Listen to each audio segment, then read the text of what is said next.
Sunshine is a welcome thing, it brings a lot of brightness. In this way, I would like to call upon Mr. N. Premkumar sir, Head of Department and Information Technology, to deliver the welcome address for this gathering. Please, sir. I hope I am visible. Yes, sir. Is I audible to all the participants? Yes, sir, you're audible, sir. Yes. So already a welcome address was given by our fellow students. As you all know, first of all, I thank Department of Biotechnology for sponsoring this one-day national level seminar on impact of climate change on human health using deep learning algorithm. I like to welcome our chairman, Dr. PSK or Pereswamy sir, even though he is not present. With his valuable guidance, we have been following all our activities. As well as I like to welcome our respected principal, Dr. R. Asogan sir. I like to welcome our respected dean, Dr. J. Yogapriya madam. And I like to welcome all the participants who shown eagerness in participating in today's event. As we all know, today the climate change becomes a huge threat to human community all over the world. It is much more important to analyze the impact of this climate change on human health. So in this aspect, or this today's program, I like to thank as well as I like to welcome the resource person, Dr. V. Chandran and Mr. C. Prabhakaran, who has immediately accepted our invitation for being acting as resource person in today's event and going to share their knowledge with us. And there are more number of participants shown their eagerness, and at last today is the day where all we are going to have this learning. I hope this event is going to be much more helpful to you in your career, as well as you can learn more about what is the impact the climate change creates on human health with the help of deep learning algorithms. Thank you. Thank you, sir. You can never cross the ocean until you have the courage to lose the sight of shore. Now I request Dr. J. Yogapriya ma'am, Dean, Research and Development of Kongunadu College of Engineering and Technology, to felicitate the gathering. Please, ma'am. Yes, thank you, ma'am. So good morning, one and all present here. Am I audible? Yes, ma'am, you're clear, ma'am. Yeah, okay. So good morning, one and all present here. Today we have gathered here for the one-day national level seminar, which was sponsored by Department of Biotechnology in the title of Impact of Climate Change on Human Health using Deep Learning Algorithms.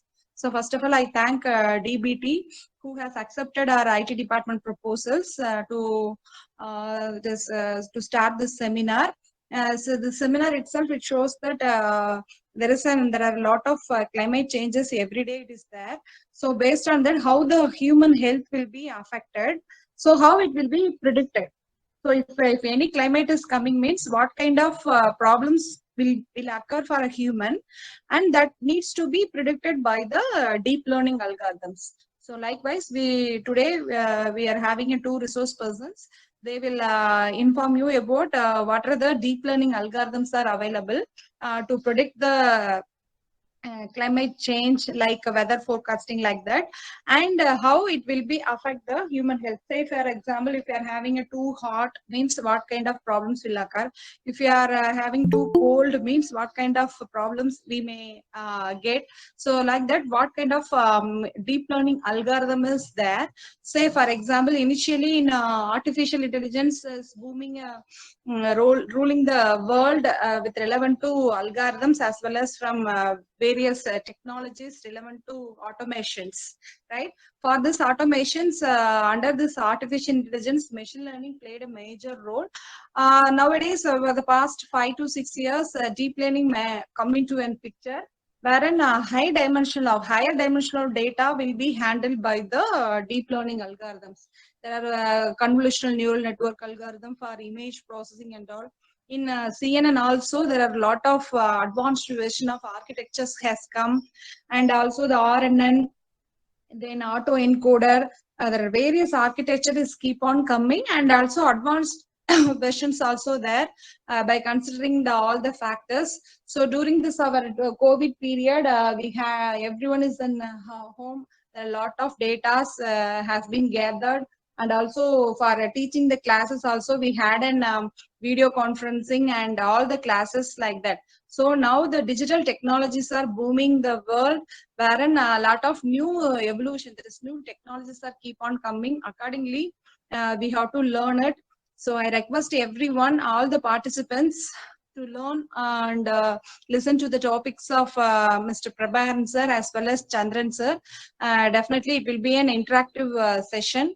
So first of all, I thank Prabharan sir as well as Chandran sir, who has accepted our invitation to take part in this DBT sponsored seminar. Actually, Prabharan sir is a decision scientist, MQ Sigma and Bangalore, and another person, Mr. Chandran sir, that is a certified NVDA instructor for deep learning, that is from Chennai. Thank you for accepting our invitation to take part in this seminar, sir. Thank you, one and all. Thank you, ma'am. Talent win games, but teamwork and intelligence win championship. Now, I would like to welcome Mr. C. Prabhakaran sir to take over the session. Without any delay, I hand over the session to Mr. C. Prabhakaran sir.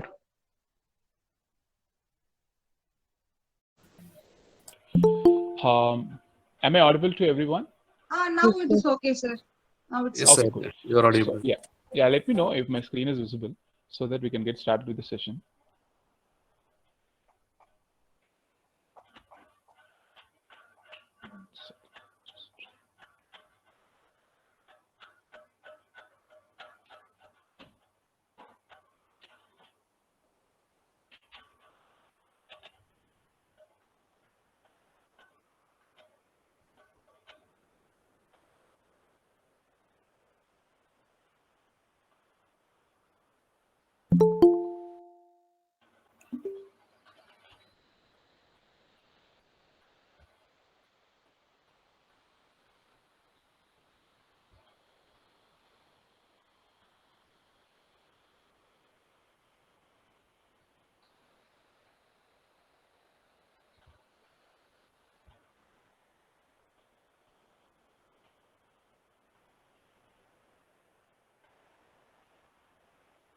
Your screen is visible, sir, but you can go for a slideshow.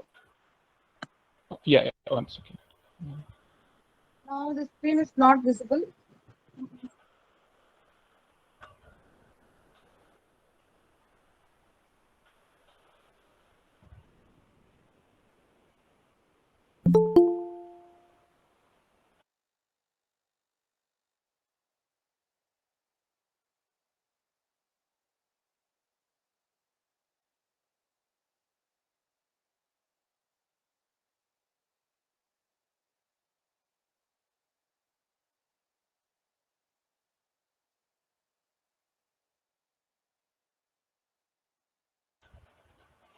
Yeah, sorry, I'm sharing my screen.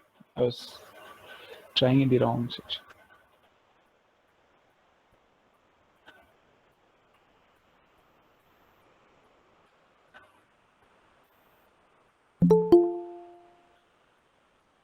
Is it visible now? Yes, sir. It's visible now. Okay, cool. Okay, sir. Yeah. Good morning, everyone. It's a pleasure to have the session today and with Kungunadu Engineering College, especially for Department of Information Technology. I have a constant relationship with Department of Information Technology, especially from Kungunadu Engineering College. I have taken a couple of sessions before that also. So thanks for this opportunity. Without delaying, let's get started with the today's session. So the whole national level seminar will be targeting how climate change impact on human health are what are the implications of climate change, and we'll be touching upon what are the relationship between climate change and how can we make use of AI or make use of analytics to measure the impact and to mitigate the climate change. So this will be the agenda, or this will be the goal for the today's national level seminar, and I'll be taking a couple of sessions.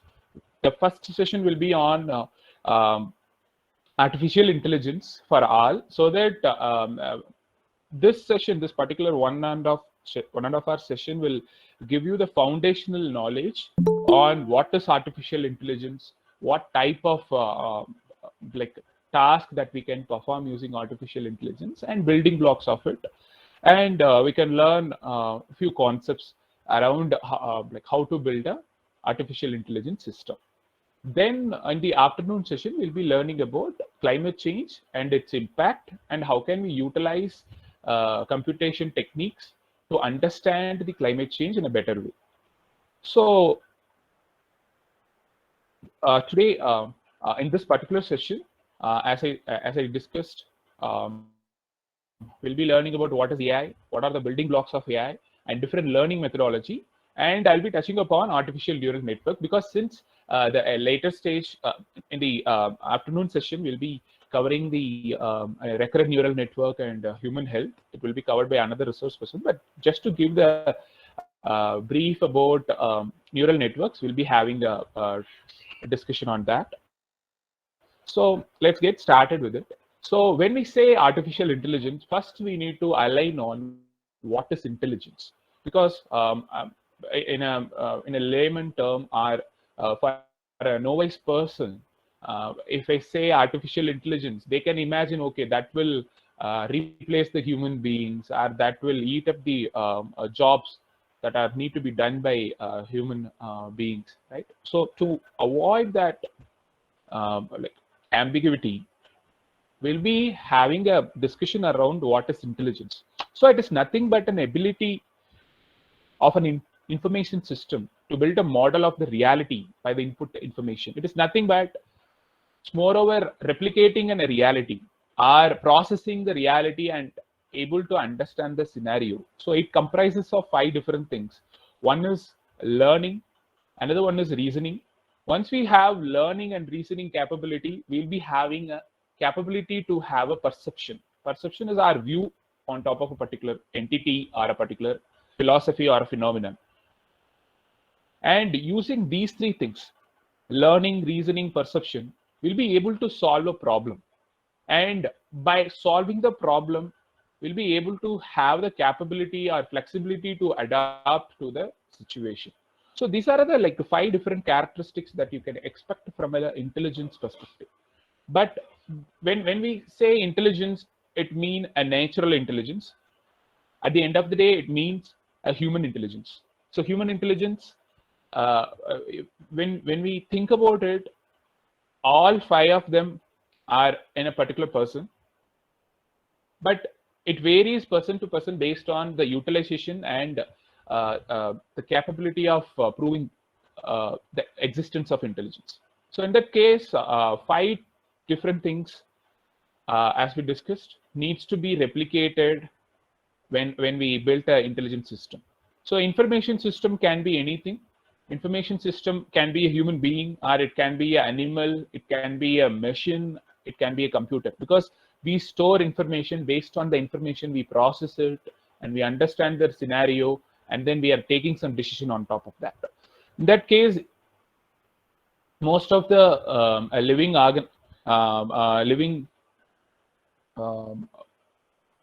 organisms possess the intelligence, but human possess that a lot. And we always want to replicate that thing, because we don't want to spend more time on repetitive tasks. If something is happening, let's say, like every day our professors are taking attendance, but our mind always wants someone to be replaced, that the professor or that whoever taking that attendance to be replaced, and that can be a machine which can do that thing, so that a human being no need to take attendance by manually. So that's how we come up with the idea of automating repetitive things.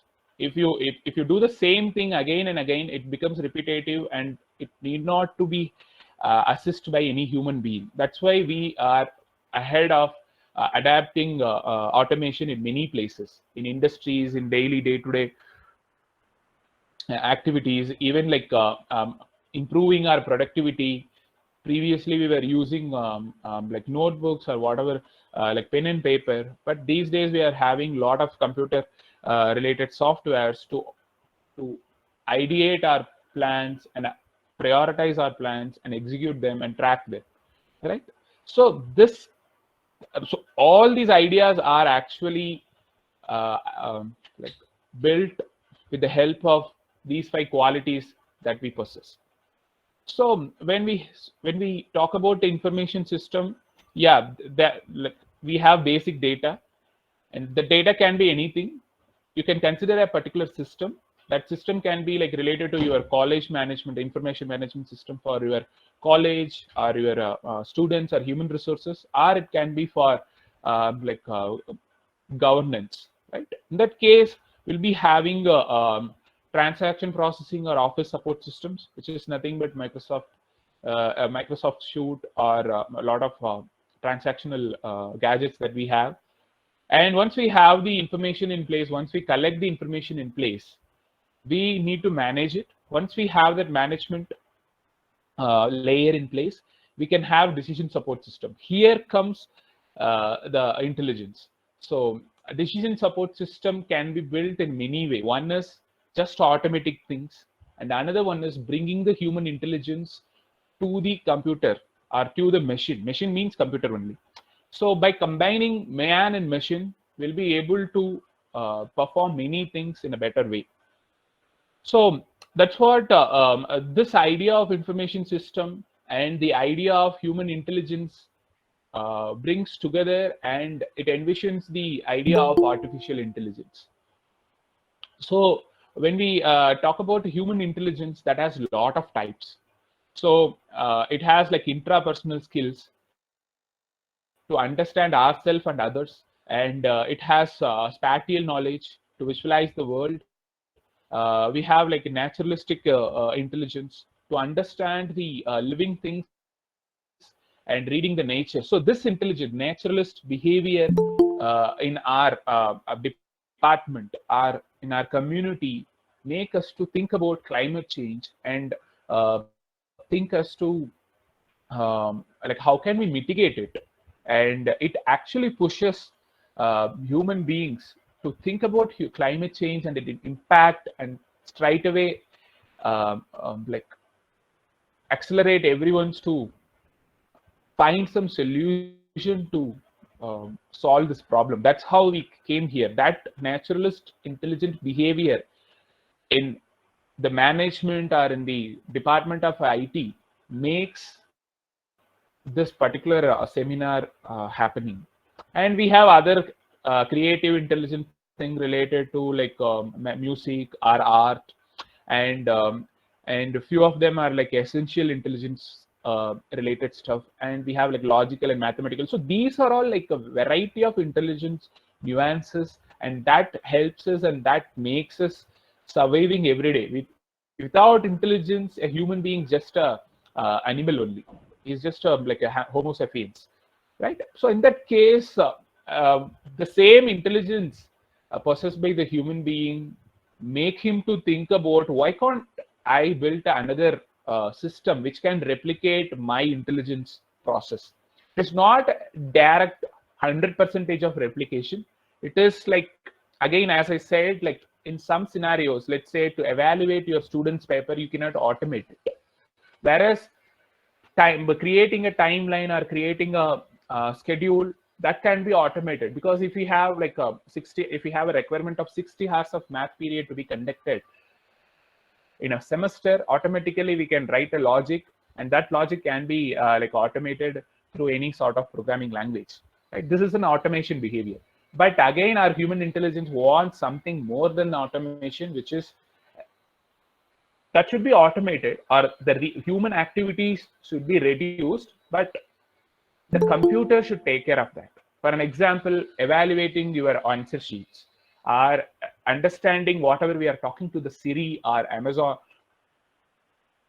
Alexa or Google Cloud, Google Assistant, and it understand us, and it is like what it is obeying, or it is responding whatever we are asking for. If we are asking for setting up an alarm, it is automatically setting up.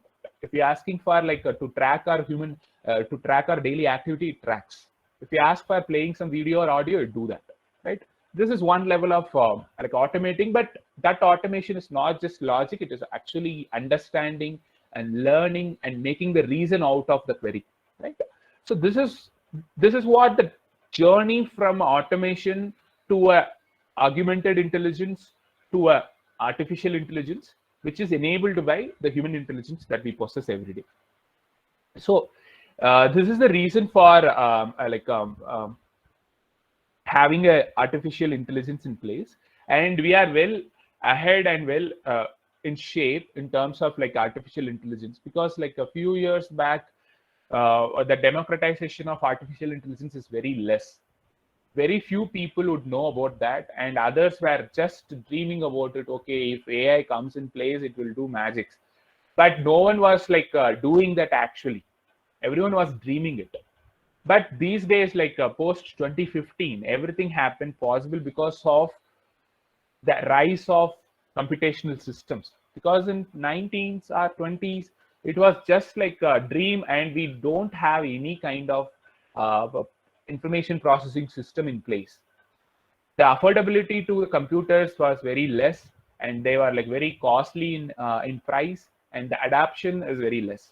But these days, everyone has computer, everyone has laptop, everyone has mobile phones. Each and every mobile phone is a computation system actually. So that need is nothing but reduce time in terms of spending more repetitive work, or wherever we can easily bring that replication of human intelligence.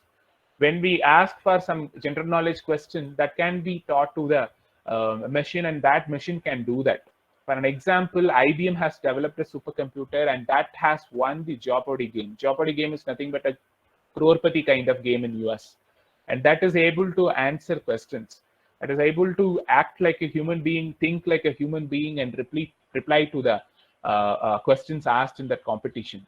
So these kind of small tasks are a specific task can be taught to the machine, or can be that intelligence can be built in a machine. So before we talked about that, like artificial intelligence, human intelligence, but just to give a formal introduction about an artificial intelligence, just to have a clarity, and which is accepted by worldwide. We can have like whatever like perception, but there should be some common perception that overlaps the the whole artificial intelligence community or data science community, right?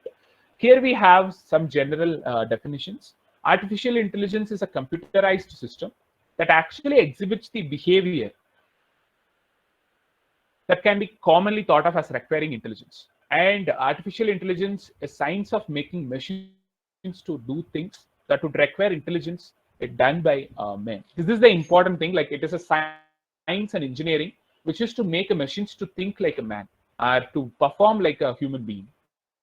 And as per founding father of AI, who's Alan Turing, defines the discipline of AI as, so AI is the combination of science and engineering, which makes the machines act like an intelligent one, which infuses the intelligence to the machine, right? Especially intelligent computer programs.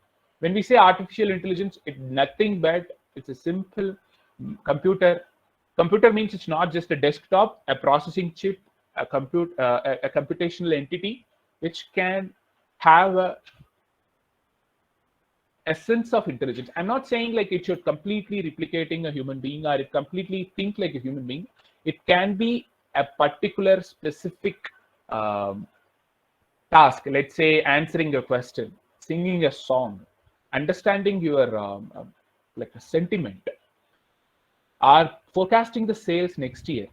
In our case, like in climate change, understand the behavior of climate change and like understand the factors impacted uh, because of like the climate change. So those kind of things that you can actually achieve through the artificial intelligence.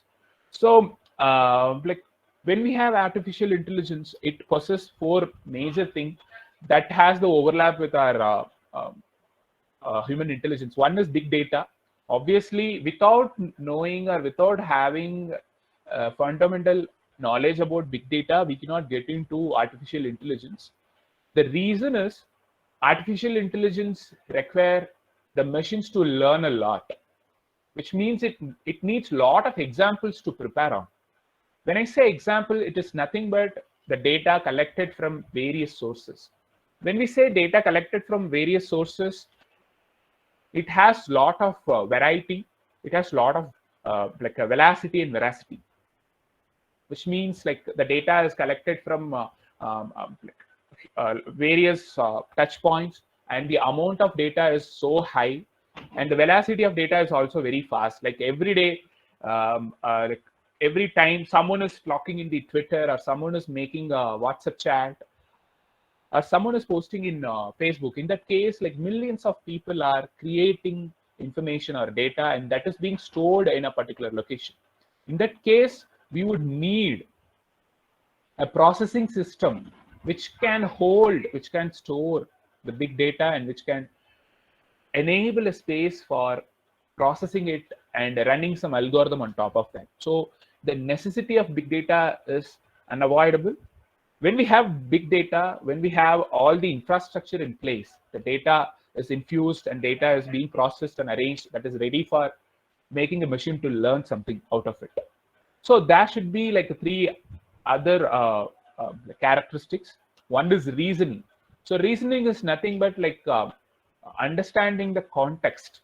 When we say there is an increase of sales, when I have 3 or 4 promotional activities, the machine should understand why the increase of sales is happening. Is it because of promotional activities, or is it because of some random events that is happening outside of the whole ecosystem?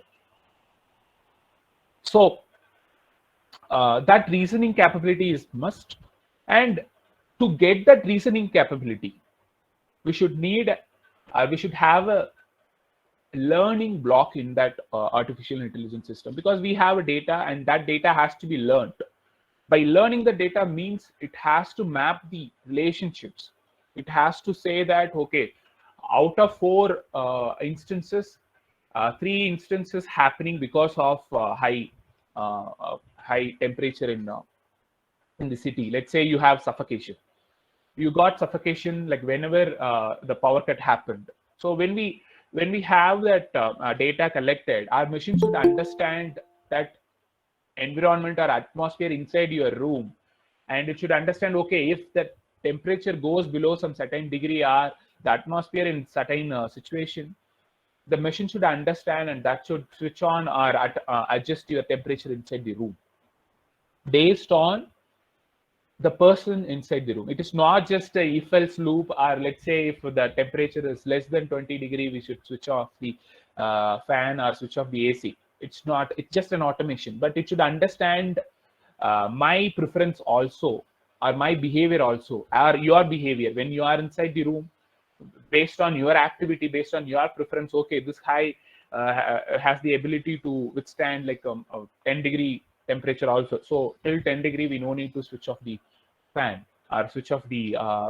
AC, right? Or when we purchase it on like Amazon or Flipkart, everyone is not getting the same homepage. Everyone got different sort of preferences or like recommendations based on our past preferences. If I start purchasing like lot of fashion items, I'd be getting fashion related recommendations only, because the machine is understanding my behavior. Okay, this particular guy will understand, this particular guy will incline towards fashion related items only. It will not recommend me big data books or computational books. It may recommend those types of books to a professor who's keep on ordering or keep on purchasing those kind of books. books and doing research on top of it, right? And when we have this learning behavior and the reasoning capability, we can be able to solve a particular problem. Our problem is what? Like the problem can be can be anything. Like it can be a business related problem, it can be a social related problem, it can be a customer or personal related problem. So when we consider a business use case, business related problem solving using AI, let's say a company is running and that company wants to increase their customer experience, right? In that case, if we have this data in place and if we have the machine which is able to learn the customer experience and the product features, we'll be able to understand, and the product will be able to upgrade its own features, saying that okay, if we have like 2 or 3 types of features, this will be the customer experience. To improve the customer experience, what kind of changes needs to be done? So that visibility can be acquired through this type of intelligence in place. And if we consider artificial intelligence for a social cause, it will help us in terms of planning any kind of policy well in nature, to understand any kind of pandemic, like how is it actually behaving, or to mitigate or to navigate the reason of a particular pandemic. And these days, all sort of drug designs or pharma related activities are backed by the artificial intelligence and information theory or information systems. So when we have data in place, we can do a lot of things. To do those things, or to achieve those things, we need a bridge in between. That bridge is nothing but an intelligence infused in a machine, right? So these are the list of characteristics that we can expect from AI system. As I said before, just to summarize, like the first and foremost thing is identify the patterns in data and understand the various relationships, and to have a continuous learning based on feedback, because it shouldn't be just learning. We even in our in our society, especially in Indian ecosystem, we are not letting our student alone. We are actually backing up our student by giving a lot of constructive feedback, saying that if you go in that way or if you pursue in this manner, you will succeed.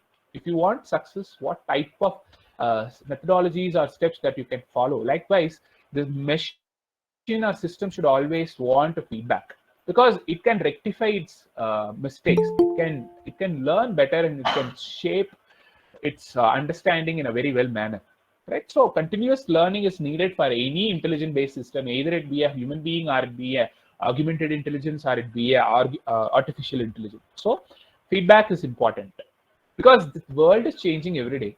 So the behavior or the distribution of the data is actually changing, because when you just see the data which is collected 5 years before, or even like 10 months before, the distribution of data would be completely different than the data that we are collecting today. The very better example would be the retail sales.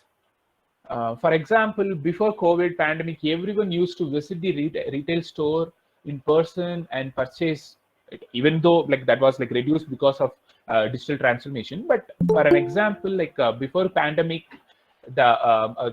the purchase or the purchasing behavior through retail channel was very high. But these days, everyone opt for ordering it through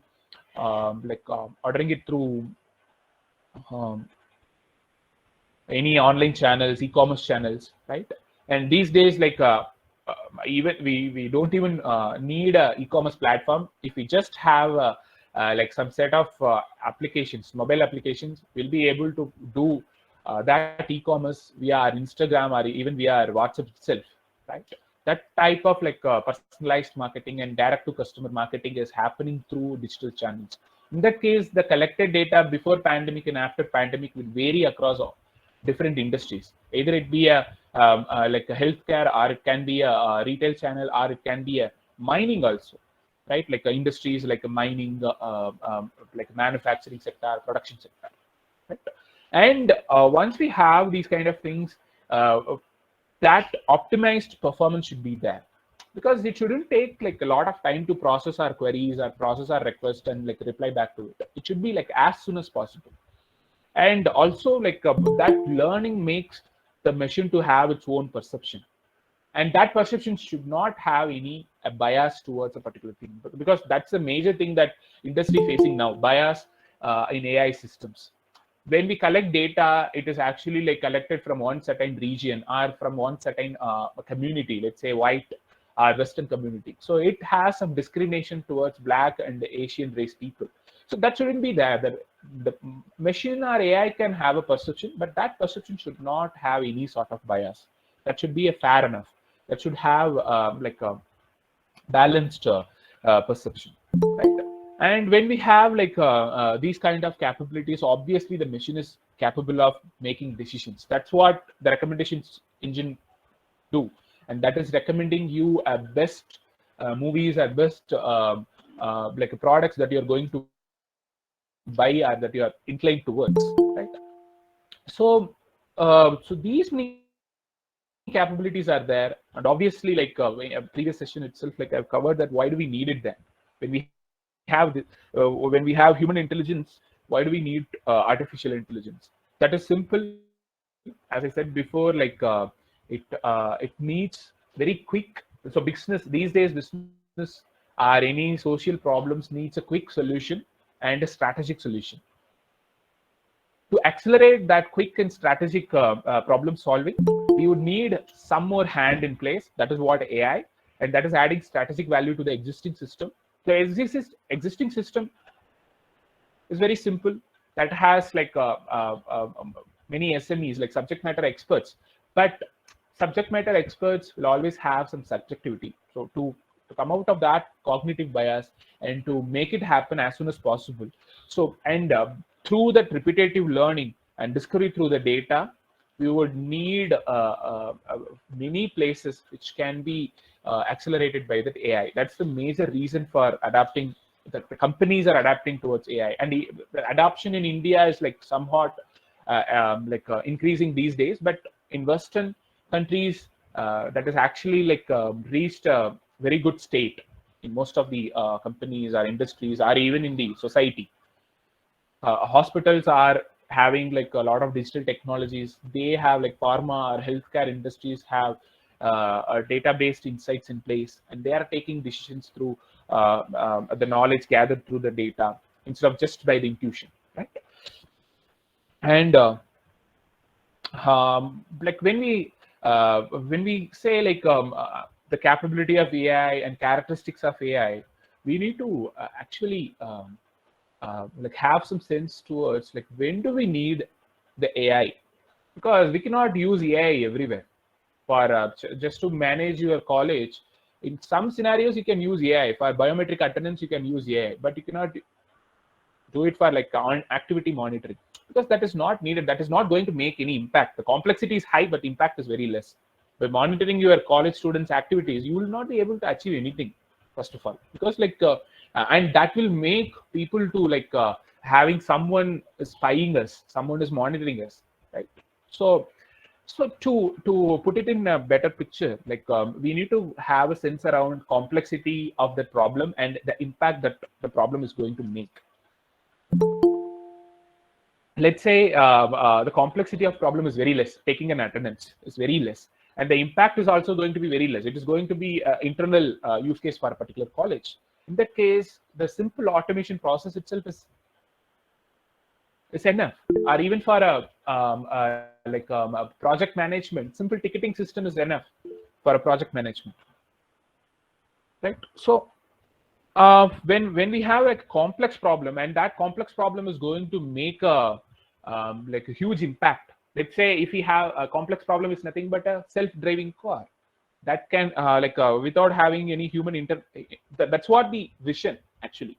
Like a self-driving car should ideally replace a human being, and that should drive the car to a particular target location. So that is what the artificial super intelligence that everyone wants to achieve, that Elon Musk wants to achieve. But from this small, very niche impact to the very big impact, the path will be through the augmented intelligence, which is concentrating on a very specific thing. That is what we are doing, and that is what we are benefiting every day. So the example for augmented intelligence is nothing but a simple Siri or Alexa that you have in your home, or Google Assistant that you have in your mobile phone, that is actually doing a very specific task. It is not cooking or it is not making any decisions. It is just like obeying or just responding your queries. So to respond to your queries, it's not just a if else loop. If someone is asking what is your name, print or respond, my name is Siri. It's not doing that. It is not doing like a print, my name is Google Assistant. No, it is actually understanding the context that you are speaking, right? Like whether this person is asking for a specific song or he's asking for a specific music or not, right? So that is what that augmented intelligence. We are augmenting our specific task. The specific task is like a conversation. This task is being augmented into a machine, right? So this path is actually going in that way. Like artificial intelligence and augmented intelligence has a lot of overlap. Only thing is, like when we have a complexity and the impact is also high, and that requires more manpower to train the system or build the system, and that needs more money also. But to build Siri kind of thing for your college, or voice assistant or chatbot for your students, let's say you built a learning management system, LMS, right? A metal you might be using, or there might be some other off-the-shelf softwares, right? But your students want some sort of guidance. Let's say I want to learn artificial intelligence. Where should I start, right? So this question is actually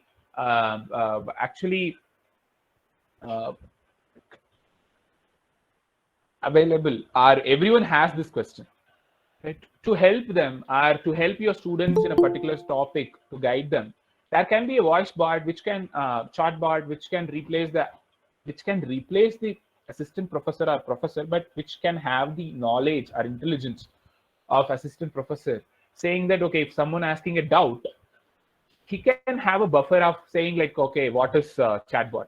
That chatbot can give the knowledge towards that, right? It's more like a building a small sort of Google Chrome or Google search engine for your college. Right? So I once after some time that can actually enable the interference of professors also, not from the beginning, right? So this is how we are actually like envisioning it and building small products, because everyone cannot build one product which can solve everything, but everyone can target a specific social problem or business problem and build an intelligence-based system, right? So there are different types of artificial intelligence, and I'll be like covering which one should we concentrate more so that we can get maximum impact out of it, right? Maximum as in like within our capability, right? So there are three types. One is artificial narrow intelligence. That is nothing but which is specializes on one particular area, and that solves the problem in that particular area. Which is nothing but like chatbot for a particular thing, or a recommendation system that understands the purchase behavior of the customer and it is recommending. And translation, like a Google Translate, it understood the language, it understands the context, and it is translating from one to another. If you go and ask Google Translate to sing the song, it won't, because it doesn't have that capability. But if you ask the Google Translate to translate a Japanese sentence to English or Japanese to Tamil, it will do that because it got that specialization, right?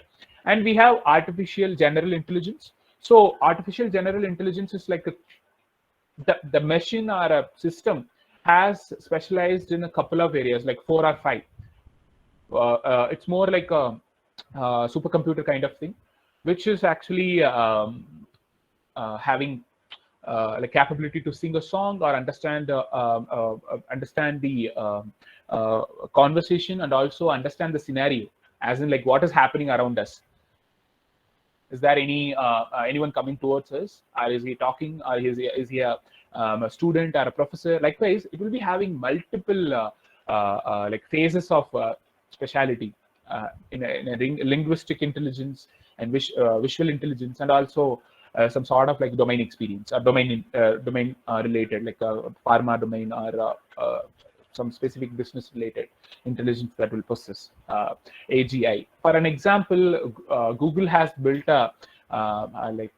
built a machine learning. It's more like a deep learning architecture, which is Gato, Gato is nothing but a generalized agent to perform multiple operations. So it can actually do many activities. One is to understand the language. Whatever we are talking, it will reply back. Whatever the conversation that we are making, it will understand that. And it has the visual capability that Gato has visual capability, GATO, you can Google it.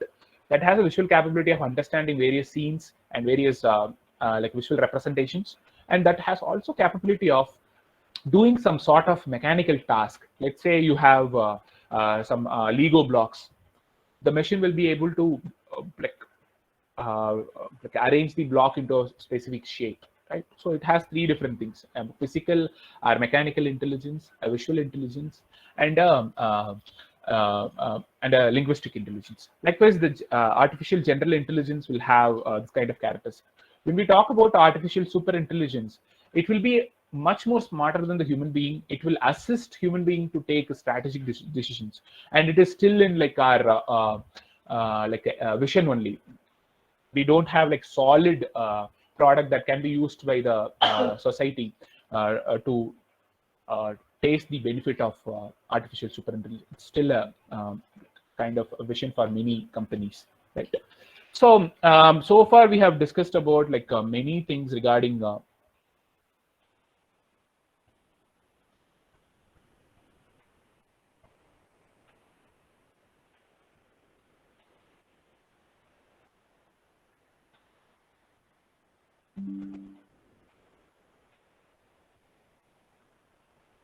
hello, am I audible? Yes, sir, you are audible, sir. So I got a message like whether my screen is visible or not. Like I was changing many slides. Now only your screen is visible, sir. Oh, previously was it not visible? No, sir. Oh, sorry. So, I thought like everyone was like following that. No, So sir. We thought you are explaining that and without slides. Oh, sorry. No, Okay, I fine, sir. like someone should have like at least Sure. unmuted Sure, sir, yourself sure. and question. So what I'm Okay, requesting okay. is like if you are facing any issues or if you are facing any difficulties in terms of like understanding it, or even like if any technical issues, kindly like unmute yourself and like interrupt, because it will be very helpful for us to make the useful conversation. So I was explaining about I'm like previously everything was like just a descriptive one. From here we can start. Actually, if you is everyone able to see my screen, which is this like graph, complexity versus impact? Yes, Yes, sir. sir. Yes. Yeah, okay, let's get started from here itself. Sorry for that, and please interrupt if you have any issues, right? So yeah, so complexity, we know that whether it is a simple task or it is like a combination of multiple problems. So in our college or even in our society, a complexity, very simple task could be kind of having a ticketing system for registering COVID vaccines. It is a very simple task. If we have just a web application or a middleware, we can easily do it, like a combination of like a web application plus SMS system and some like some customer support, right? So that impact is also somehow huge only, but that is not very big, right? So that can be easily automated. But when you think about track the COVID impacted person, right? To track the COVID impacted person, it is very complex thing because they are moving very often, and like the movement is very high, and the movement is not just a linear movement. The trace can be like can be seen anywhere, and also people are making interactions, so the contingency is very high. So in that case, to mitigate that, that is going to be like very big problem. So complexity is very high in that case, like tracing the COVID affected person, right? So to so in the real world, complex problems are very like complex problems are there, but the impact created by them is very less in some cases. Let's say tracking your students behavior is a complex problem, but the problem is like without by tracking it, we are not going to achieve any like a fruitful thing. But there are some region where you can actually harvest and solve harvest a big impact, a significant impact by solving a mid-complex problem. That problem can be actually like solved through the augmented intelligence. I know that like I hope like you guys know like what is augmented intelligence. As I explained it before, like it's like specialized in a particular area, augmenting a specific human intelligence behavior. Like if human possess visual intelligence, just replicating it or just like built a machine to recognize the objects. So this is very specific thing. Even if I talk about visual intelligence has a lot of things like just like it's not just recognizing the object. It's understanding the scenario and also thinking about it, what is happening, what causes this particular scene, right? But this kind of things are like like can be achieved in many places, like just to build a image recognition system or object detection system for your attendance or in quality management purposes for very big manufacturing companies or food processing companies, right? So in that case, like what I am actually interested or what I am actually giving a tip to everyone in this session is like if you're concentrating on upskilling yourself in augmented intelligence, which means it is an artificial intelligence for a specific problem. Right? That's what we are discussing here.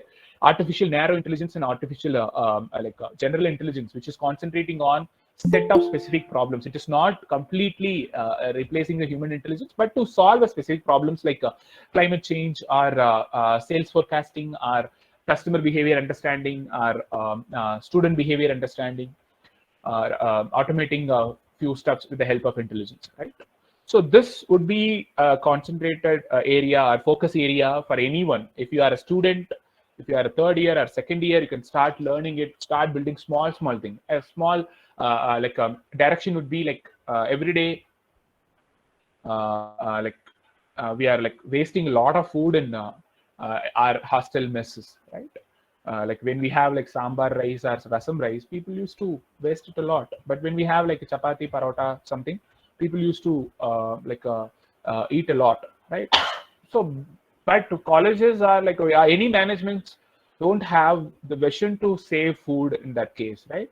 If you have like a data collection platform or data collection strategy in place, and once you collected the data, like what type of food that we are offering every day and what is the wastage and what is the feedback from the students, when you collate these three things, food wastage and food offerings and what is the feedback from students and professors, by combining both of them, you can build some sort of machine learning or analytic system which can easily give you the decision making capability, saying that if we go in that way, if we offer sambar rice on this particular day, people don't like it or this much wastages can happen. So this is very specific problem, but that occurs in all the colleges and all the institutions, but no one worry about it.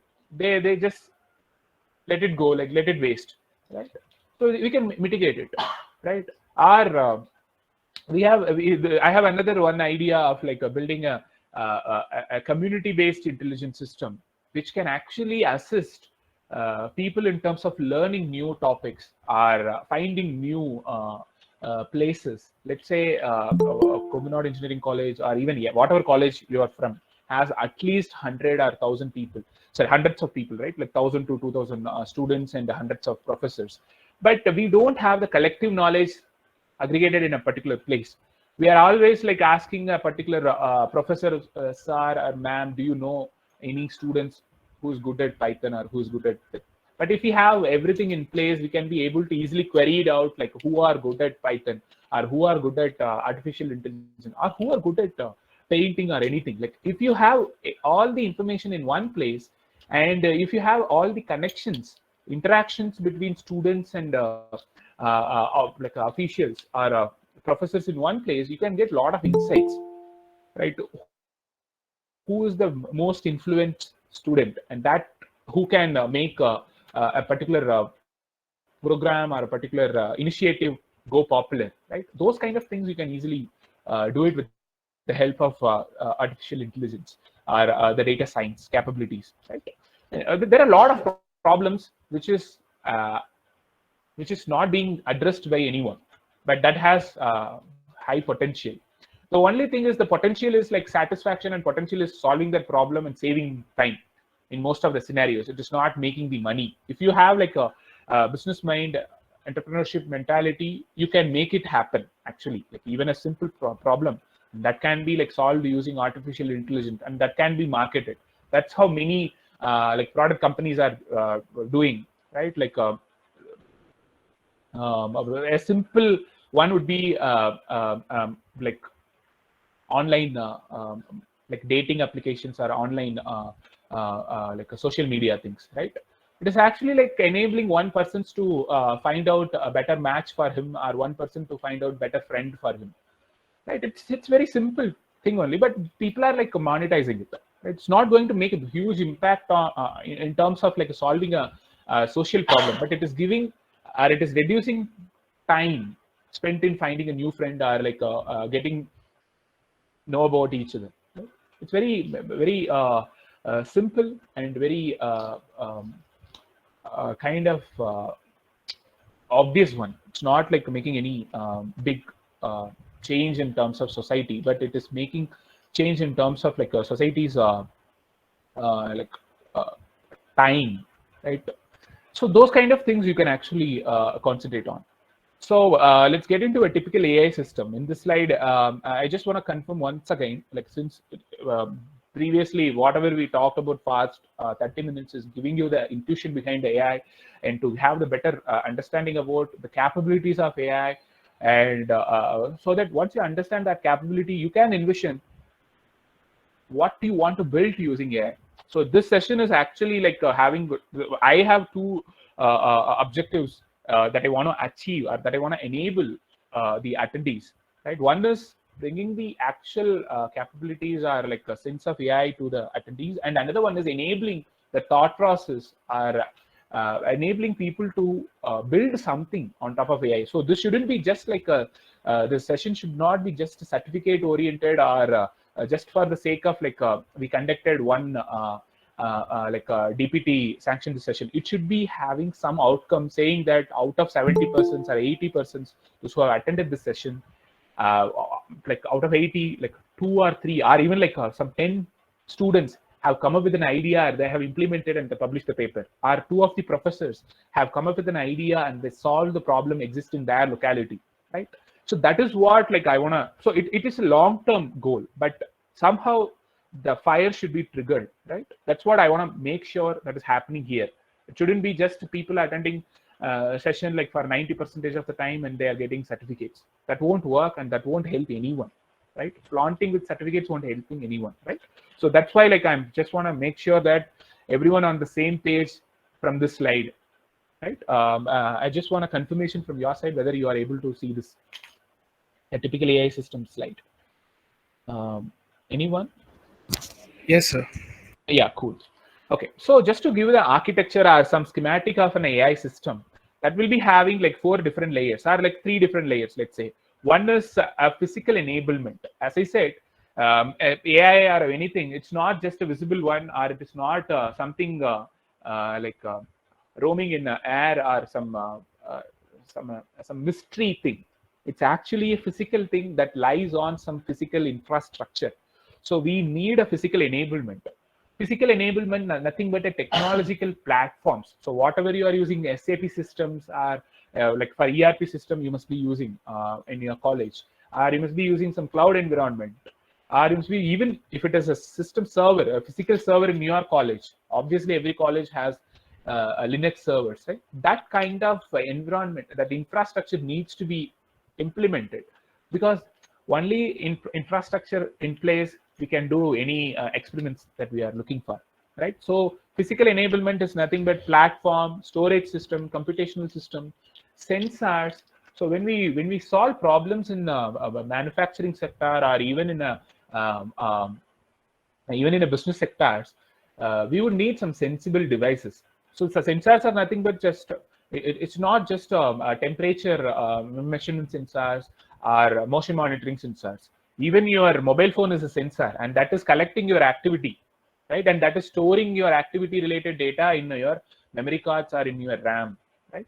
And if you open your like Google Fit It will show like how many, like how long you have walked today. So those kind of sensible devices are physical touch points we need. Only that, through that only we can enable our solutions and we can interact with the real-time system. Otherwise, everything will be in silos, right? You will build some model, that model will be in your laptop, and the real-time problem is happening somewhere around. Right? So physical enablement is needed. Once we have the physical enablement to collect the data, store the data, process the data, on top of that physical enablement, we need to have some methodologies, some abilities to learn that reasons, like ability to reason. For that, when I say ability to reason, which means like uh, uh, for examples, human beings used to have some reasoning skills. Let's say like my store sales got reduced. Obviously, people can understand, okay, this is because of COVID, or this is because of heavy rain, this is because of Christmas holidays, your store sales got reduced, right? This reasoning we have through our like 23 years or 24 years of experience. Day to day, we are seeing that, okay, Christmas, everyone will go leave so that nearby stores will not be having enough sales. Or in Pongal, a village will get more like economic input, as in like everyone will come to their places, so that like everyone purchase new dresses and will celebrate. So that will increase the money flow or cash flow inside the village, right? So this kind of things we have seen for the last 20 years or 23 years whatsoever, right? So that kind of like learning from the past or learning from the scenarios that we have involved and having some reasoning capability, and that reasoning will enable us to have some intuition in taking the decisions, right? The same thing needs to be infused in the machines. You can ask, how would I do that? So when I say that, like to understand the scale sales, we have this 20 years of experience. That 20 years of experience has to be infused into a machine. For that only, we have a lot of machine learning algorithms. So machine is learning the past experience. That's what machine learning. It's not the it is not a big thing, right? Everyone can learn it. That's why I have put the topic as artificial intelligence for all, so that everyone can understand. This can be democratized, because students in tier 1 cities or students in western countries or in cosmopolitan cities, they have direct access to whatever they want, or they have some exposure, but that exposure has to be brought to everyone. That's why like I'm like we have the topic of artificial intelligence for all, so that like this knowledge or this information will spread across the students that we are in rural regions, right? So once we have the ability to reason through our machine learning models or deep learning models, some learning models, we should be like these are the like methods, just a methods. But when we have machine learning capabilities, we'll be able to learn it. Let's say this can be learned through writing and memorizing it. So this is the methodology to learn something. But so this is the methodology to learn something, right? But there should be some strategy. How should I learn it? Should I learn like Pomodoro basis, like every 1 hour I will take some rest, I'll write it back, I'll attend multiple tests. You can see it from you can observe through people, those who are preparing for TNPSC or UPSC exams. Like they'll like read some topics and they'll attend some mock tests, read mock tests. Likewise, they are following some strategy. The same strategy can be implemented here also through supervised learning, unsupervised learning, those kind of things that we will discuss in detail later, right? So when we have these three things, we can apply it for multiple different scenarios. Either we can use these concepts for like recognize a voice, which is done by our Google Assistant, or natural language processing. Whenever you are doing some sort of, whenever you are giving some other language text, Google Translate is able to translate it. Our computer vision, it's like daily, every day we are using it. Computer vision based AI. In your if you are using Redmi, if you take any picture of food items, it will automatically like change its visual effects to capture the image of the food in a very well manner. Or even if you upload something in your Facebook, it will auto tag it. Who is Prabhakaran, who is Chandran, who is Ashok, or who is Palanikumar. Likewise, it will automatically detect the human faces of the person, and it will automatically tag them. Right. The same way, when you upload some conflict things in your Instagram, it will automatically understand, okay, this guy is uploading something related to some like adult related stuff, or something related to like disturbing content, like accident or killing, or some very sensible content. The like Instagram is able to understand it. The mechanism in Instagram is able to understand the sensitivity of the content that you are posting, and it is automatically blocking it. Right? That Instagram has that capability. Instagram and Facebook. Twitter has the capability of understanding understanding the context, the tweet that you are posting, and it will say whether it is a politics related stuff, or whether it is a very sensible thing that you are talking, or is it going to uh, impact someone. Likewise, it has the ability to do that. So likewise, in the social media, online platforms, even in daily day-to-day physical entities that we are using, has the ability of visual and computational, sorry, computer vision related capabilities. When you talk about industries, a lot of industries, like almost 99% of industries, have adapted to uh, uh, robotics based process automation. So in that case, they need like a robotics means like that needs like visual intelligence also, because that should see something and that should understand, okay, this is going in that way, or that should sense something.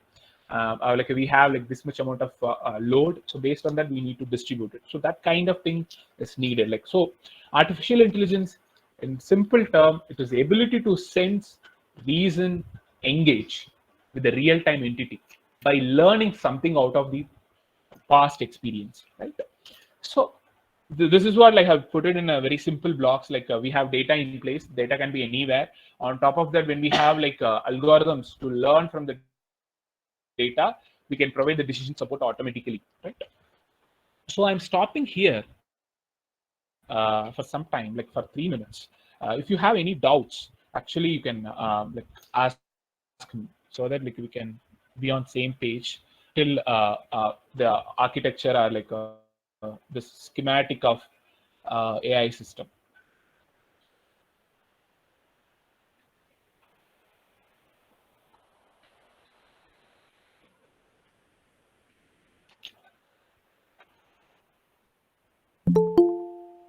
Any questions so far?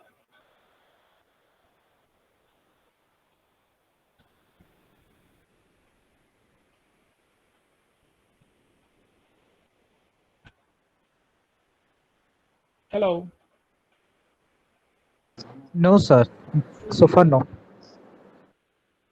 Okay, cool. Then we can move on to like data. So I'll be like explaining one by one. So when we say data, like it's actually a fuel to an AI system. So actually the data in every day, whatever data that we are actually utilizing through social media or whatever it is, that's a big data. So big data is not big in size, not only big in size, it has 5 different characteristics to become a big data. Before that, like we need to know where and all we can see that we can get big data. What are the different sources, right? So there are different types of data in place. One is like a structured data, which is stored in a structured format. Like a tabular data can be called as structured data. Whatever the attendance details or whatever the fees paid, transactional details or sensor data or sales data is going to be a structured one, which will be having rows and columns. Every day, timely basis, will be having that record, right? But unstructured data is an unorganized data, which is nothing but videos, like a chunk of videos that we have in place, or chunk of photos that we have in place. All of them are like unstructured in place. It is very difficult to perform the querying processing, because we cannot directly query like a select star from videos which has Rajinikanth songs. Likewise we cannot query the videos, right? Videos needs to be understood. That's where we need, like when we have unstructured data in place, like text, videos, audios, or like images, we need a layer of intelligence to process them, to understand what is actually actually represented, right? When I write a paragraph about district Trichy or about Tamil Nadu, the machine should understand, okay, this guy is actually talking about Trichy. One thing, the machine should understand what I'm talking about, Trichy, and whether I'm pricing Trichy or like degrading Trichy, whether I'm liking about Trichy or like whether I'm degrading it or not. That should understand my sentiment, what I'm talking about, how I'm talking about, and what types of important things, what kind of important things that I'm trying to convey through it. Like, okay, Trichy is like a third big city or fourth big city. Trichy is famous for this and this places. I like Trichy because of its people and food. I like these many hotels in Trichy. I like this particular park or this particular like uh, like a temple in Trichy. Likewise, if I'm talking about these kind of things, machine should understand, okay, this guy liked a lot about Trichy, so that I should suggest some good places or some hotels in Trichy. Likewise, this should be the case. Like it shouldn't be like, okay, select star or something like a pandas or Python related querying. That we cannot do that. It's not, it shouldn't be, it cannot be done. For that, we need to have a contextual understanding, right, for unstructured data. And there can be some semi-structured data, which is somewhat organized. Let's say we have some folder structure, right? Like for every videos or every topics, we'll be having some folder structure, and we'll be having some meta information about it. Like if I have some sort of videos, if I have some metadata saying that this video has these many people, this video has some description about it. The YouTube videos, if you check YouTube videos, you can get the video as well as the description, right? So that you can be having at least a simple querying possibilities there, right? So where and all you can get from like big data.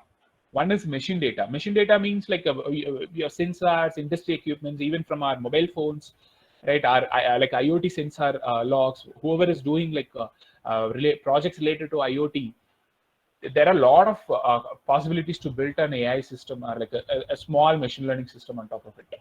Like when you are collecting some like your local temperature or like temperature or weather parameters from your college by putting some 4 or 5 sensors and connecting it into your IoT environment, you can understand the pattern and you can plan many things in advance. Especially, I am in Bangalore here, so the weather will be like morning 11 o'clock till 11 o'clock it will be very chill, and after 11 o'clock to 4 o'clock it will be very kind of very hot. For that, to assist those things, like we have Google Cloud or Google Weather in place, which will be saying that in next 1 hour there will be a rain, that there will be something. But at the end of the day, that is an application of IoT. The same thing you can replicate it conceptually in your thing also, right? And social data, we all know, likes, comments, posts on LinkedIn, Facebook, Instagram, that you can do. And transactional data, we obviously know that, like banking transaction, we all use GPay, we all use UPI, some format of transactional medium, PhonePe or GPay. Through that, we are collecting like a lot of data points, right? Like when I'm when and all I'm spending, how much I'm spending, where I'm spending, those kind of when, where, what, how, those kind of like transactions related details are being recorded, and that is being actually analyzed by the companies. Like say if you are using Google Pay or Phone Pay, they're actually collecting data for monetize it to bring some value out of it. So if I collect some data, if I've spent some amount of money to setting up the big data architecture and storing all customer detail, I should make some money out of it. Otherwise, it is waste of money only, right? So, how are they actually doing it? They analyze, they understand your purchase behavior or your spending behavior. They'll be able to like giving you some sort of personalized marketing. So, okay, this particular person is spending more on online purchase, right? So we'll be suggesting him some sort of like e-commerce advertisements. So one a simple thing that you can do when you Google like shirts, pants, or headsets, you will automatically get advertisements everywhere you go. If you visit some random website, you can get it. For example, for the past 5 days, I was searching for some like formal pant shirts. Wherever I'm going, like I'm getting a lot of options now. Previously, I just know like Otto, I just know Zero, Peter England, or Aero. But these days, I'm able to get to know about like a lot of local brands which are very good. right? So this visibility is actually bringing through uh, uh, brought through by the intelligence system and also by the analytics capability of a particular company, right? This is actually enabling us also because we are getting to know about good options. Otherwise, we'll be like just having one or two options. But this is enabling us with a lot of options, and all of them are best, right?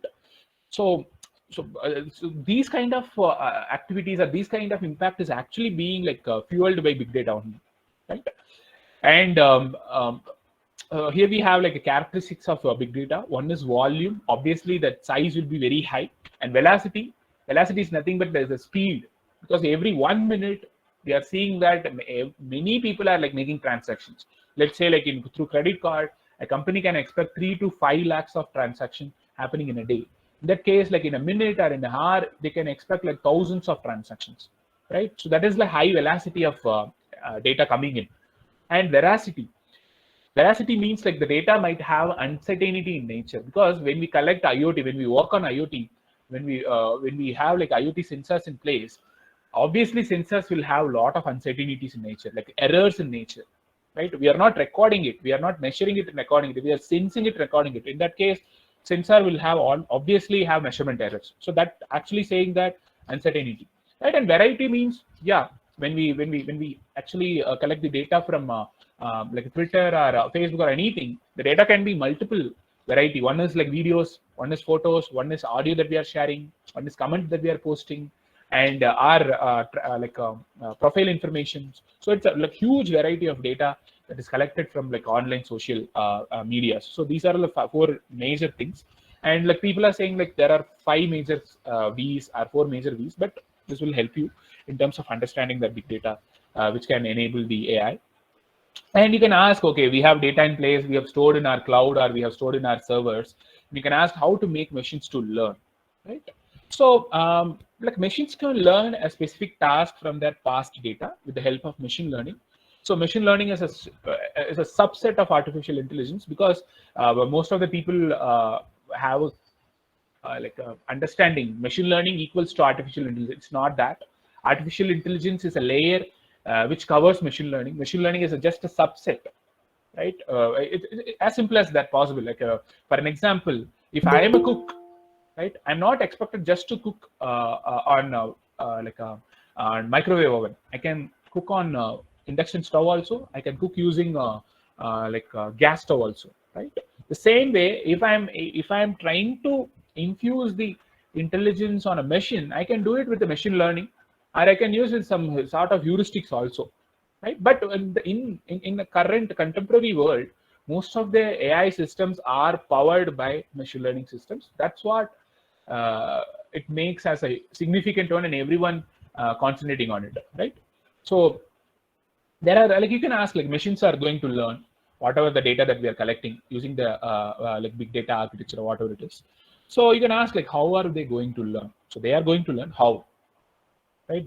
You can in the current learning ecosystem, students are learning in multiple ways. One is I'm training many new folks in our company, even in outside. I'm mentoring many people. So from that, what I'm actually seeing is like from that you can. It's not only me. Even professors here or even students would have experienced it. One type of students or one chunk of students always need a supervisor or a tutor or a mentor to guide them, to hold their hands. Okay, come here. First, you need to learn basics of programming. Then you need to learn functional programming and OOPs. Then you need to learn data structures and architectures. Okay, if I want to learn programming, where should I go? How should I learn? Should I learn by practicing it, or should I take like learn and taking some mock tests, or should I learn by building a project? There are a lot of ways, but these kind of students are always requiring some mentorship. So that is what a supervised learning. There should be a supervisor. That supervisor should manage their learning, and they should observe how are they actually learning it. That's what actual professors, all the professors are doing, right? They are coming to the class, they are teaching something, and they are not going back. They are evaluating their students and giving constructive feedbacks. That's what That is what they need to do, and they are doing it, right? This is what a supervised learning. But there is another one thing, which is unsupervised learning, right? Which is nothing but there are extraordinary students. They don't want mentorship everywhere. They want, but they don't want it everywhere, right? If they want to learn some a chatbot building, they want to learn some cloud related concepts, right? They are actually going ahead. They are collecting data. They devise some plan and they're going ahead of it, and they actually like based on their intuition, based on their experience, they were able to cluster their experience into good experience, bad experience. So I need to go in good experience, so they are going in that way. So students, those who are learning by themselves, which is self-learning, so in that case they don't need any sort of guidance from the mentors or tutors. They will learn by themselves, right? That is what unsupervised learning, right? And the third one is reinforcement learning, reinforced learning, which is nothing but they're learning, but they are learning towards achieving something.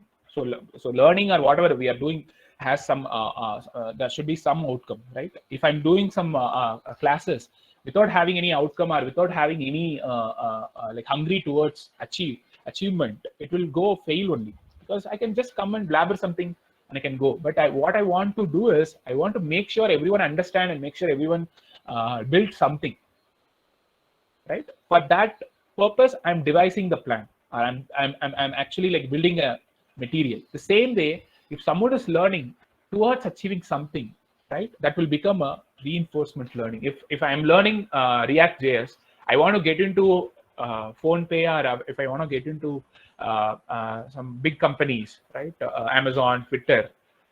Based on that, I need to make sure my learning is happening. I should not just go and learn, okay, what is React JS, what is React Hook, what is Redux. It should be somehow a strategic plan, strategic learning that will make sure that I am landing on Google or Facebook, right? This kind of learning experience through reward maximization. Reward is nothing but I will be having some sort of like a feedback mechanism, and that feedback will give me like a positive and negative rewards, so that I'll be able to understand, right? So this is what like three different types of making the machine to learn. The first thing is a supervised learning. We'll be having a raw data, and that raw data should be having like an algorithm. That algorithm will have a desired output, that will have some goal, and that will have some supervisor. Continuously monitor the error rate, so that like we'll be able to track our performance, so that we can achieve the outcomes. That's what supervised learning. And in the unsupervised learning, we just have data. We don't have any goals, right? We don't have any guidance. On the go, we are understanding through our learning or our intelligence, and we are getting the output, right? The same way, if you don't have any outcome, but the machines are able to understand few patterns, few segments. Let's say you just have your fitness data. Let's say you can download it from your Google Fit. If you are using Google Fit, you can. Otherwise, you can start using Google Fit to track. Let's say track your everyday movements, like how much kilometers, how many kilometers that you are walking, what is your heart rate, right? Those kind of things you can collect. But you don't have any plan, or you don't have any supervisor in place. But by just analyzing it, you can actually divide your your activities into 2 or 3 segments, saying high activity, lower activity, medium activity. So when you understood these 3 things, you'll be able to, okay, in lower activity, my heartbeat is very less, like in a composed manner, and those days I didn't get any like good motivation to work. But when I have like a good active days, I were able to like complete whatever task that I planned. Likewise, you can understand the pattern with the help of unsupervised learning. The same way, you can collect the data from your halls, or from your like seminar halls, by fitting a motion sensor, by collecting people movements, and understand the pattern, like what type of days that people are like gathering together, and what type of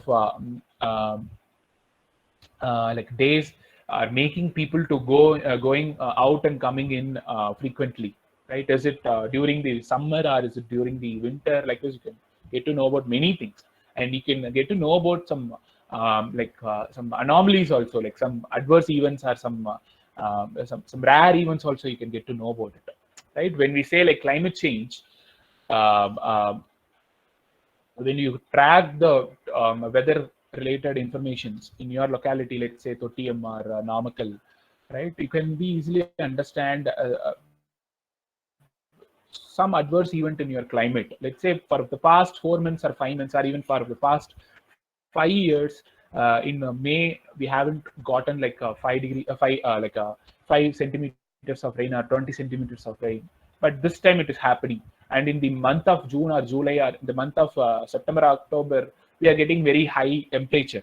Like this, you can understand the adverse events or the anomalies in the climate also, right? Or even in your if you want to do some sort of experiment within your your college to understand the that environmental changes in your thing, like you need to sort out a plan and collect the data and analyze it, saying that if we have like 5 or 6 trees per if you are if your college is of about like 30 acres, if your college has like 10 trees per acre or 20 trees per acre, what is the behavior in your college or students? And when you have like 50 trees per acre or 100 trees per acre, so it is a very long term plan, right? Or if it is a very let's say if it is a colder days or a very like a winter days, what is the behavior of your students, or what is the outcome or output from your students examinations, or even from the activities. So those kind of things you can do. You can design the experiment, collect the data, and then analyze it. So this is how we need to proceed. It's not just continuously talking about climate change. It is about like understanding the impact of climate change in a particular problem, right? That we will that we will discuss in detail in the next session, climate change, and where and all we can mitigate this climate change or understand the climate change impact in our daily day-to-day basis, right? And we have reinforcement planning. So it's nothing but like training a parrot to speak. So whenever you saw some fortune teller with a parrot, he will ask a parrot to take a chit. Once the parrot takes the chit, he will offer some reward. Reward means some fruit or some grain he will offer. The same way, if you are learning something, if you achieved something, you should,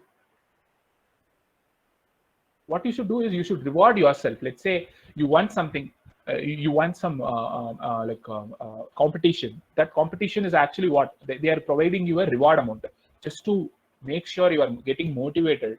Otherwise they can just say that okay, this guy won that. But why we have this reward mechanism is to accelerate the learning process. The same way, when machine learns something in a positive manner, or when the machine learns something in a correct direction, what we need to do is we need to give some positive feedback or a positive reward, so that okay, machine understand, okay, this is a potential place where we can learn very well, and this is the direction we are going in a correct way, so we need to keep it up. So that will be understood by the machine. How can they understand? Through the reinforcement learning algorithms. There are a lot of algorithms in place, right? This is just a summary of it. When we have some targets and errors, we can go ahead with the supervised learning. When we don't have any guidance, that is unsupervised learning. And reinforcement learning is like we have guidance, but that the guidance is actually a reward basis guidance. It's not just saying you are going in a wrong way. It's not just saying you are going in a correct way or not. It's also saying if it is a correct path, it will say it will give the reward as in 5 points. Okay, you go ahead. So this is an important way you captured it. And if you capture a very important path, and that reward will be very high. Right? It's as simple as giving incentives to a professor. If he gotten 95% of pass percentage in a semester, you will get some incentive by 5%, right? And when he make 2 or 3 rank holders, he will get more, so that the professor or whoever tutor will understand that the ultimate aim is not just making everyone to pass, it is also making many people to get the ranks or many people to get into a product company. Right? That kind of thing is actually being implemented here also. If a machine is learning something, it's not just learning, it's not just understanding the error, it is also distinguishing the more important or more significant target that we need to achieve, right? So here we have like different tasks that we can do, like regression, classification, clustering. Just to give the brief about what is regression, what is classification. So when you have when you are running some company, let's say you are running some departmental stores, right? You want to understand the behavior of sales, and you want to predict it for next few months, so that you can actually plan something. If you understand, like, okay, next month I'll be selling 200 kilograms of cheese or 200 kilograms of butter, you'll be able to purchase a new cold storage system, or you can do some sort of promotional activities also, right? uh, for that, when you would need an estimation, our target is estimate a particular amount for the next month. Estimate what is the requirement of cheese or butter or milk for the next month or next day.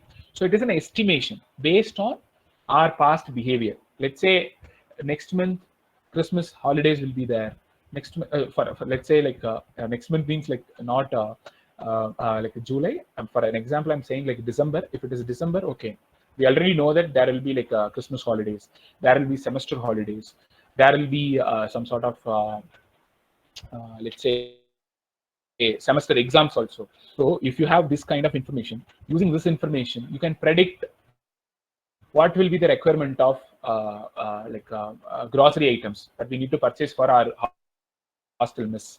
Right? That kind of thing you can easily devise it. Otherwise, you will purchase some 200 kilograms of sugar or 300 kilograms of oil, and that will go waste, right? That may go waste, right? So instead of that, if you have this thing, you can easily plan. I'm not saying for you should plan for December in the October on November only. You can plan for December 2022 in the December 2021 itself, right? So the long-term planning will help us in terms of strategically planning the procurement, because planning is not just okay. The next month we would require 200 kilograms oil. It should also be having when should I purchase it? Should I purchase in January 2021 itself or September 2021? Because based on the inflation factors, based on the pricing factors, we can decide that. But so those kind of things, when should I purchase and what should I purchase? How should I purchase? Those kind of estimation is what regression. The same thing in a simple manner, in a particular location. Let's say you take Tottiyam Taluka or Musiri Taluka, right? Every month you are doing some sort of some NGO activities. So that NGO activity is nothing, but this can be a tip for you. You can actually implement it in nature, in reality. Like you form, every colleges has NGO, every colleges has scout or some sort of NSS related activities, right? So you form a team, and you start measuring a lot of environmental related factors, like, okay, in Trichy to Namakkal main road, how many trees were there? One, how many buses are going? How many shops are there? Or what is the temperature every month that you're seeing? So based on that, how many new companies are coming, like industries are coming in, how many new buildings are being built, and what is the groundwater level. When we say climate change, it has a lot of effects, right? So by measuring the water table, like a groundwater table in your city, in your taluka, by measuring all of those things, the industrial development, rural development, and how many new concrete roads were made, how many what is that? How many roads were put, right? How many trees were being cut? So by by measuring all of them for at least for 4 years, or at least for few months, like 12 to 15 months, you'll be able to understand something. By cutting these many trees, we have seen 2 inches or 3 inches fall in our groundwater level in our location. To improve it, what we need to do? But all we have something as a common intuition. If we cut trees, groundwater level will go down. This is what the common intuition we have, but we are not doing anything beyond that. We are not assessing that. We are not measuring the impact of cutting down trees or deforestation and the impact of deforestation on groundwater level. We are not doing that. What I'm saying is we need to do it to understand the impact so that we can make the awareness, and also we can make the mitigation plan, right? You can have you can have an awareness program saying that if I cut this much amount of trees, let's say your college is going to build another complex, right? A block B or C, right? In that case, they want to cut down some 20 or 30 trees, right? So you need to be able to analyze it. Like if you cut 20 or 30 trees, down the line 6 months or 7 months or 1 year, we will face shortage in groundwater. So to mitigate that, what we need to do. So this kind of estimation, you can do it with the help of regression and machine learning based estimation, right? If I cut 20 trees, what will happen in March? What will be the groundwater level in March? How much amount of groundwater level is being impacted by the trees? Likewise, you can do it. For that, you need extensive research. It is not like direct to the ground. It should be having a lot of plans and research, but it is some wonderful use case of regression that you can do. With respect to classification, it's nothing but like let's say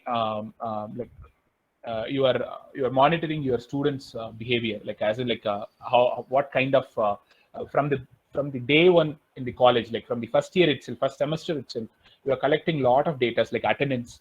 You are collecting the training that a particular person going. You are collecting, and the NGO activities or co-curricular activities. A lot of data you are collecting, and everything is in Excel sheets here and there. One professor has a particular person's academic performance, and another one person has the students' co-curricular or extracurricular activities. What I'm saying is, let's come together, and you can actively build a model on top of that, saying that understanding the behavior of placed students and non-placed students using the classification algorithm, so that you can easily devise a plan. Okay, whoever got placed in like a Zoho, or whoever got placed in a company, a core company, what were their behavior in last 4 years? Were they going any implant training, or were they going any building any products or projects? Were they building any were they publishing any sort of research papers, so that you can get to know about the people, those who have got placed, their methodology or their strategic learning, and that can be devised on people, those who are not able to get placed in first or two a few phases of placement drives. This will help us in terms of taking decisions and having the visibility of building a plan out of it. So one thing should be kept in mind is, any sort of machine learning algorithm or AI algorithm is not just predicting something. It is actually enabling human being to take a correct decisions, right? If you say we are predicting some effect of climate change, it shouldn't be something written on top of written on the board. It should be okay, by cutting down the trees, water level will be affected. By cutting down the trees, few people might face some skin related issues because of some because of high UV range, or by not by not cleaning your sewage water, by not processing your sewage water, the land is being spoiled. Because of that, people are getting skin diseases or waterborne diseases, right? This, if you are able to estimate it, you can devise the plan B for it, right? So it's not just okay. If I cut trees, I will get problem. It's not that. If I cut trees, I will get problems. What is the impact of problems? How can I reduce it? How can I go back and fix something or come up with a plan B? That's the whole idea of having AI anywhere, having analytics or data science anywhere, right? It's not just fortune telling. Next month you will get 10 marks or 20 marks. It is saying if you want to get 20 marks or 30 marks extra in the next semester, what should you do, right? Yeah, these are all the concepts that I want to cover in this 1.5 hour. Having building an intuition behind AI, building an intuition behind a sense of AI, where and all I can use, how can I build, what types of algorithm that I can use. Here we have like some set of algorithms that you would have known, but there are like algorithms related to supervised learning, unsupervised learning, and reinforcement learning. So I'm just giving you the roadmap for the last 2 minutes, right? Because the next session is going to be happen on 11:45, so I'll be taking like extra 5 minutes, 11:28 to 11:33. So I'll be giving you a roadmap saying that if at all you are interested in learning AI and building AI, right? Building AI related stuff, projects. If you are in second year or third year, you can build a mini project. Or if you are a professor, assistant professor, you can plan for your thesis, or you can plan for your sanctioned projects, right? So one first step you need to learn is two things. One is basics of mathematics, right? Whatever you have learned in M1, M2, M3, M4, revise it. The need of integral calculus, need of derivative, differential calculus, you need to learn it. And you need to learn, or you need to well versed of like matrix operations, because that will help you in terms of like building an optimized solution. That is one thing. And everyone need to learn Python, because that is the common language that is being used across multiple AI systems. Or if you are well versed in C++, that is well and good, but C++ will take more time in terms of implementing it, right? So Python, you can go ahead and learn it. So once you learn mathematics and programming, you can start learning Python related frameworks for data processing and handling. Something like Pandas, NumPy you can learn. Or if you want to process the high velocity or high volume of data, you can learn Python, PySpark. Right? To learn PySpark, you can use Databricks. Right? Databricks and Apache PySpark you can use. A lot of YouTube videos are there. So what you need to do is learn mathematical concepts, learn Python-based libraries for data processing. That can be Pandas or PySpark. Right? And then you need to learn statistics and machine learning. Right? For now, for the next few months, you just concentrate on supervised learning methodologies. Whatever I have mentioned it here, regression and classification, right? What is linear regression, you learn. What is support vector machine, you learn, right? Once you learned it, what I mean learn is, it's not just like memorizing step 1, step 2, step 3. It is all about like what is happening inside it, so that you'll be having a understanding of using that algorithm, what and all you can build. Let's say if you learned linear regression, let's say if you learned some classification algorithm, right? You need to be able to figure out like how, where and all I can use linear regression or some regression algorithm to solve a specific problem, right? Whenever you learn something, you need to be like curious to find some place to solve a problem or use this particular thing to solve a problem, right? In an initial stage, right? After learning everything, you need to be curious to find impactful problems and solving them, right? Right now, what you need to do is you need to find problems where you can use linear regression. Both of them are different, right? It's more like one is like finding a college to study bachelor degree, and another one is finding a college to do the research on a lot of domains, right?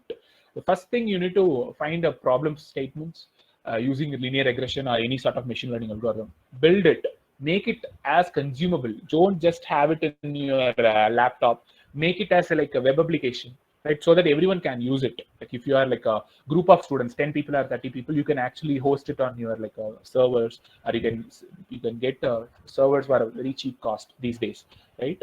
So a simple idea would be like what you can do is you can start collecting the data from your college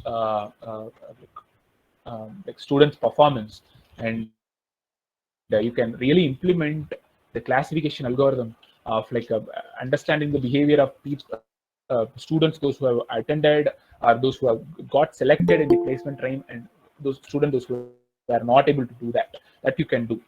So those kind of things you can build, right? For that, like if you check my website, I have clearly mentioned for the 3 months what and all you need to be done, right? What and all you need to pursue and learn, right? With link itself I have provided. You can visit my website prabhakaranchandran.com. There I have written a blog, or even you can visit my like my LinkedIn also. There I have like talked a lot about like data analysis, AI, machine learning related project ideas. You can go ahead with one particular thing. You can practice it. So this will be like a train test approach, right? First you need to take an existing project which is done by someone, replicate it, learn all the nuances. Let's say sales predictions, right? For that, like a lot of store sales data is available. Amazon store sales or Walmart store sales data available, and the answers also available, right? You can get the answers. You can get the code from GitHub or Kaggle or anywhere, and you re-implement it. Understand why do we need this algorithm? What are the steps that they are doing? Right? Understand it. Then replicate the same thing on some other new problem. Let's say if you learned how to implement a linear regression or how to implement some like a classification algorithms, you need to find some place. Okay, let's take our performance data. Let's take our local like a store sales data, right? Because they are not using any algorithm on it, but you can get it, right? You can compare, you can accompany with some big stores in your city or talika, and you can get store sales every from them, and you can build a store sales forecasting model, and you can give it to them. If you are like good enough in like marketing, or if you are good enough in like pitching it, you can get like a deal.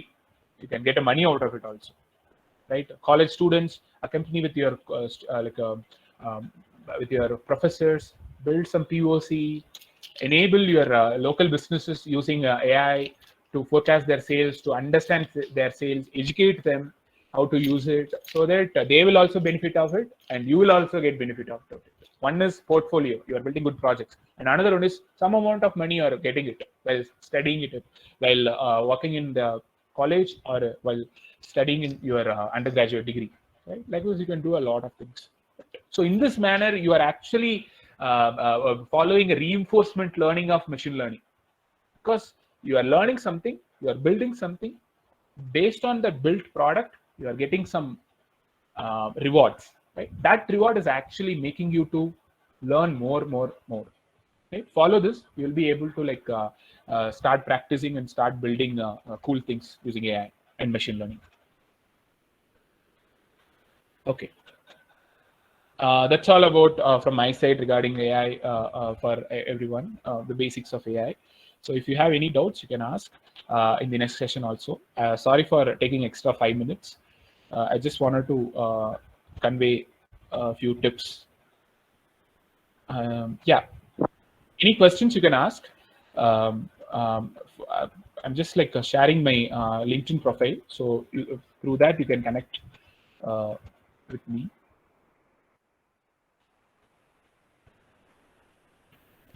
Thank you, sir. Thank you for your valuable explanation, sir. Your explanation was really clean and clear.